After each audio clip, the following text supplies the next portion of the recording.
नवरंगपुर जिले में स्वल्प वर्षा सांग को रासायनिक सारर अभाव चाषी जमी छाड़ी सार मुठाए घूरी बुलुछि तो केतेबेले सार पाई रास्ता रोक आंदोलन रे सामिल हेउछि। धार करज करी चाष करितिबा चाषी एबे घोर चिंतारे बैंक लैंपा और साहूकार ठारू आनितिबा ऋण परिशोध करिबो केमिति। सरकार को एही समय रे मरुडी घोषणा करिबा सह सहायता जोगाइबाकू निवेदन करिसंती। चाष कथा प्रथम तो वर्षा जुलाई मास तो अभाव आसला, द्वितीय सार बहुत अभाव हो गला। जो प्रकार सार पाई लाइन लगी गलु हेले भी सार जी परिमाण रे पाइबा कथा से परिमाण रे आम चाष ये सार पाइनु।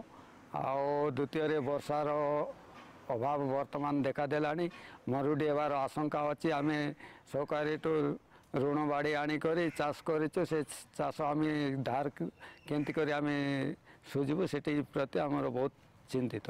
आमर ये अंचल अमरकोट नवरंगपुर जिले में बेसी भाग होची अमरकोट ब्लॉक, रायगढ़ ब्लॉक, झोरीगा ब्लॉक एवं डाबोगा ब्लॉक, ये चार्टा ब्लॉक रे मक्का चाष बेसी हो जाए।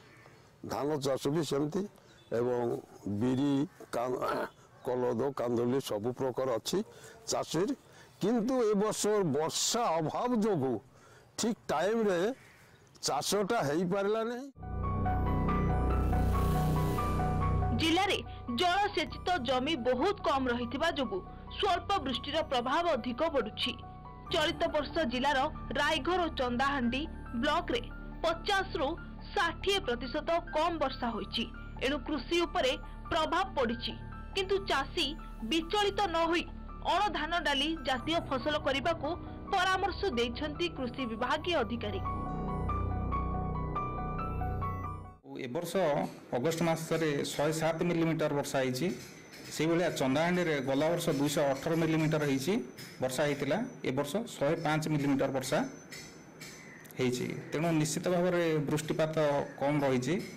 तेबे ए परिस्थितिर मुकाबिला करबा पई चाषी माने भयभीत होगा किसी दरकार नहीं। आपणकर जहाँ सब सुविधा असुविधा होची आपण ब्लॉक रो असिस्टेंट एग्रीकल्चर ऑफिसर को जणांतु। वर्षा न हेबा कारणरू विभिन्न जिले में देखा दिलानी मरुडी परिस्थिति। नवरंगपुर राजेश सावंत को रिपोर्ट, MBC न्यूज।